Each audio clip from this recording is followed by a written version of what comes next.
Well, hello once again. So, this is another one of my videos that was intended to be made a long time ago. But as usual, life got in the way. I was a bit lazy. There was a lot of stuff going on at school.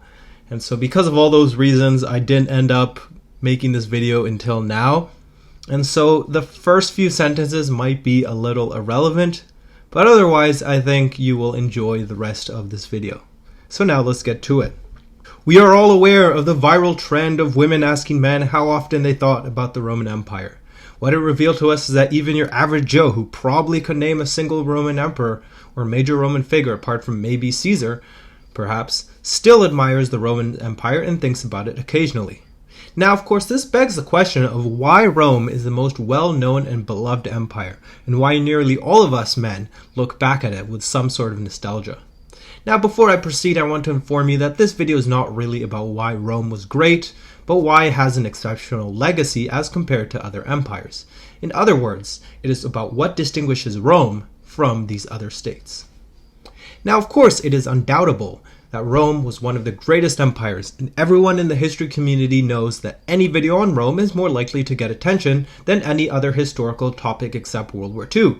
How do you know this? Well, actually, I made an entire video about what are the most popular topics in history, so maybe you should check that out because it has barely any views. Now, I know this also from personal experience because I made a whole series on what if Rome survived, and it's my most popular alt-hist. Although, my one video on what if the Ottomans were Christian, at least the first episode, was actually more popular. But that said, while many people will hate me for saying this, I actually don't believe Rome was the greatest empire to ever exist. There were other empires that were larger, stronger, and dare I say it, even more influential. But why do these empires I mentioned have a much poorer legacy as compared to Rome? This video will answer why, or at least attempt to. First of all, let's get to the obvious. Rome's achievements are quite incredible and speak for themselves. Rome built an entire civilization, controlled a huge chunk of the world's territory and population, and was a pioneer in engineering, logistics, architecture, statecraft, literature, history, and so much more. And all of this is even more impressive when one remembers how Rome started off as a literal town in a barely civilized area. But if we're being honest, what the average person and even the average history enthusiast admires the most about Rome was its military strength and how incredibly efficient it was at waging war. However, none of these things I mentioned so far are exclusive to Rome. Many other empires have built large monuments, exerted massive influence, pioneered technology, and had an insane army. Think about the artistic contribution of the Greeks, the technological advances of the Americans, the size of the British, the architecture of the Chinese, or the military skills of the Germans. So while contributions definitely give Rome an advantage, it can't really be the only reason why Rome is so well loved. Now, usually if this topic is brought up, people might bring up Rome's longevity. Rome's history indeed was quite long, stretching from 753 BC to 395. Now, I know Rome's end date is controversial, but that is another video which I will do, and I will justify why I put 395 as that date. So before you angrily dislike, please listen to the rest of the video. Rome's longevity is without doubt quite impressive, but many other states have survived for long periods of time. One only has to look at France, the Ottoman Empire, or China. While Rome's exceptional longevity certainly plays a role, one has to remember that Rome did not really become a relevant major power until the 3rd century BC, and that other states have also lasted for centuries as well. In fact, just think of somewhere like Egypt. Now, some people might point to stability, but I don't even think that is the greatest argument. You have many other long-lasting countries like the United Kingdom or China that have experienced long periods of relative stability. And overall, it's a bit of a stretch to call Rome a stable empire when it was constantly plagued by civil wars and succession crises for most of its history. So perhaps it's the politics then. After all, Rome was one of, if not the first republic, rejecting monarchy at a time when that was unthinkable, and having a government that was unique for centuries. After all, who can forget the iconic SPQR, the Senate and People of Rome, which is emblazoned all over the former empire? While Rome's pioneering form of government certainly played a role, I still doubt that this is why it is so well remembered, especially by people who know little about how their own government functions. So then maybe the answer is Rome's legal system, one of the most advanced and systematic legal codes of the time, and one that is still in use in many countries today. But again, I still doubt that this persuades the average non-academic person about Rome's greatness. Alright, so it seems that we perhaps need to focus on what does appeal to the average guy, something that can be seen? Well, if that is the case, it would be the monumental architecture. The fact that so many Roman ruins still exist today is quite astonishing. It is a tribute to the brilliant engineering and imagination of its creators. And as someone who lived in Rome for 7 years, seeing a perfectly preserved Roman building like the Pantheon or going to a preserved town like Pompeii truly is amazing. But even here, while Rome is at the upper end, it has definitely been outclassed architecturally by different empires and states. And perhaps what is more amazing is that the architecture still stands today. So now you might be thinking, well, it's the obvious. It's the military. That's why Rome is so well loved. Now, Rome's military achievements sure are something else. Rome was the ancient empire with the best military record, won most of its battles, and its legions were the stuff of legend. Its soldiers were extremely disciplined, and no obstacle was too hard to overcome. And really, I mean that. I mean, Hannibal killed a full fifth of their male population, and they still refused to surrender.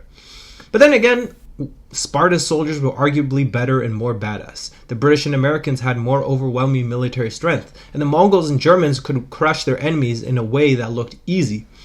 So maybe it's not just Rome's pure military strength, but its adaptability and willingness to adopt the weapons and tactics of its enemies. Well, that is true, but it's still not unprecedented, and we still see a lot of the same thing going on in the American military today. Now, you might be exhausted by now of me yapping about how every single possible reason you could give for Rome's greatness isn't really the reason why it is so well remembered. So if it's none of these options, not the military, architectural, technological, literary, governmental, or durable reasons, then what is it that makes Rome so well remembered? Well, remember how I mentioned Rome's unique circumstances? Let me delve into what I meant there. Rome found itself in a unique historical circumstance that, honestly, we might never see again. For centuries, it was the only state and civilization in Europe, and this would have a massive ripple effect in the future. It is important to not underestimate this fact. Given the insane influence Europe has had on global history and culture, this singular fact changes everything from Rome. Since all modern European states emerged from the post-Roman world, that means all of them saw Rome as the template of what to aspire to and what empire should be. This means that some of the greatest empires of all time, such as the Portuguese, Dutch, and especially the Spanish, French, and British empires, all came out of Rome's legacy. When considering that all of these countries were fully or partially under Roman control, it explains why this Roman ideal then spread all over the planet. Even countries like Russia, which were nowhere near any of Rome's former borders, still wanted to be Roman since that was the prevailing cultural standard to aspire to. If Europe had not rose to world dominance, Rome would still be remembered as a great empire. But I'm very skeptical that it would be remembered as the ideal empire outside of Europe, and would likely be on the same level as other classical empires like the Achaemenids in the Middle East, the Mauryas in India, or the Han in China. So we now have seen that Europe's success played a huge role in Rome's legacy, since many of the strongest countries to ever exist were directly or indirectly influenced by Roman occupation. But it's still important to remember that Rome was the only country in Europe at the time. What this means is that Rome had no cultural competitors, and the only ones that came close were the divided and much weaker Greek states. Rome was lucky to have existed at a time when its only rival was in Persia, and it was a rival that didn't equal it in terms of culture, but was a fair match in terms of war. Now, with the first reason out of the way, let's get to the second, which is the time in which Rome existed. Rome fell over 15 centuries ago. While this might seem counterintuitive, Rome's collapse was actually the best thing that ever happened to its legacy. One only need to look at China as a comparison. China still exists, albeit in a much different form than from the time that Rome was around. Yet China is not seen as this incredible empire to emulate because it is still around, and it's easier to see what its problems are and have been over its very long history. It is important to not underestimate how much of a role historical narrative plays in determining an empire's legacy. While this seems obvious on the surface, I think most people, and even history enthusiasts, miss it. There is that tired cliche of the winners writing history, and it is mostly true. Rome's enemies tended to be illiterate and disorganized, and so provided little counter-narrative to Rome's portrayal of itself. But even this isn't enough reason to explain why Rome is so well remembered. I think more than anything, Rome has been gone long enough that nobody has any grievances against it. Let's compare Rome, for example, to the British Empire. As much as people will hate me for saying this, the British Empire was actually greater than the Roman Empire. It was orders of magnitude larger, just as long-lasting, had an even greater historical impact, and contributed more to advancing humanity, especially through the Industrial Revolution. But I can immediately see your angry comments already. Didn't the British starve Indians and sell slaves and commit genocide in the colonies? The interesting thing is that by applying these standards, Rome isn't just no better, but is actually worse than the British Empire. A full third of Romans were slaves. Rome treated women terribly and committed genocide in Gaul. I'm looking at you, Julius boy. Now, any atrocity you can accuse some more recent empire of doing was done by the Romans. But the Romans always get a pass. No one brings up the atrocities of the Romans to discredit them. So why is that? Well, quite simply is because all their victims are long gone and nobody's salty about it. The only group from the Roman Empire that is still around are the Jews. And let's just say that they had worse oppressors in more recent memory. Now, this must not be underestimated. The lack of victimized groups greatly enhances Rome's memory, which is a luxury that almost no other empire has. The most recent one I can think of are the Mongols, who, compared to how brutal they are, get a fairly good reputation. Therefore, the fact that Rome's enemies no longer exist mean that they can get a pass in a way for their many crimes and atrocities. The Ukrainians hate the Russians, the Indians hate the British, the West Africans hate the French, the Tibetans hate the Chinese, but nobody hates the Romans, because all of the Romans' victims, well, just don't exist anymore. It's also just inevitable that as time passes and those who suffered from atrocities die off and their memories fade, the suffering they endured is forgotten or sanitized. Therefore, since Rome's many atrocities happened long before any human alive or their grandparents existed, and since their victim died ages ago, it has the luxury to have its history whitewashed. One final reason for Rome's positive legacy is its legacy. Now, this might sound simplistic or paradoxical, but let me explain. Rome's greatest legacy is probably not what you might think. You might picture its architecture, legal system, politics, language, transportation system, or bureaucracy. But I don't think it's any of these.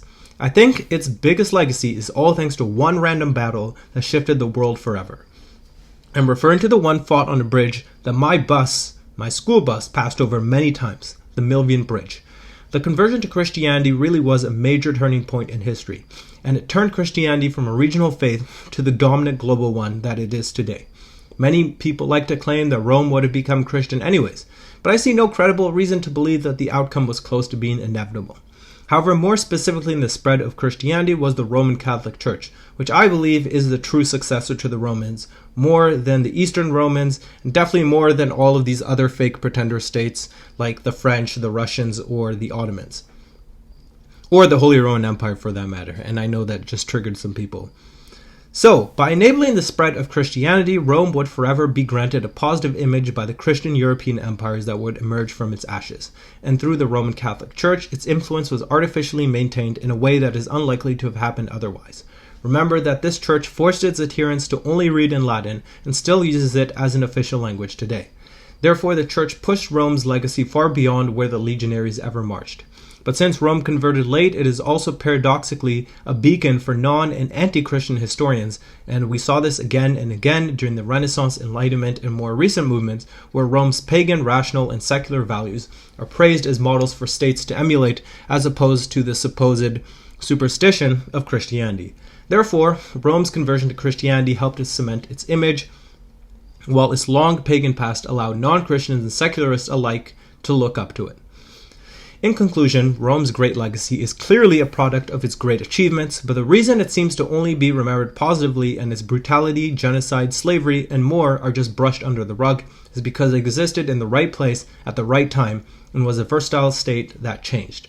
Republicans can look back to the Republic as a time of virtue and rebellion against the monarchical status quo. Imperialists and monarchists can look at the emperors and their campaigns of conquest. Pagans and secularists can look at its relative religious tolerance and pre-Christian past to get inspired about what an ideal society should look like. Christians can look back at it as the state which catapulted their religion to eventual global dominance. But though this complex legacy makes it compatible with many competing and different groups, ultimately Rome's positive legacy is a result of it having fallen centuries ago in a place that just happened to end up dominating the world and taking its legacy all over the world, with the Roman Catholic Church now being the largest denomination on earth, the Latin script being the most used worldwide, and many other things. But although Rome deserves enormous credit for this, I ultimately believe that Spain, Portugal, Britain, and France, as well as Jesus Christ himself, likely did more for Rome's legacy than Rome itself ever did, causing it to have as pristine of a reputation as it does today. But who knows, maybe in 1,000 years some really controversial country like America will be fondly remembered as this heroic nation that everyone looks up to. just some food for thought. Alright everyone, well I hope you enjoyed that video. This was a very different video from my usual style. Pretty much every video I've made has either been just a video describing history, an alternate history that I wrote, or, something, I guess, where I just tell facts. But this is the first one where I'm just sharing my opinions and sort of thinking from a historiographical point of view. Now, if you enjoyed a video like this, please let me know. I might make more in the future. But anyways, I hope that you enjoyed this video. And remember, Roma Invicta. See you next time.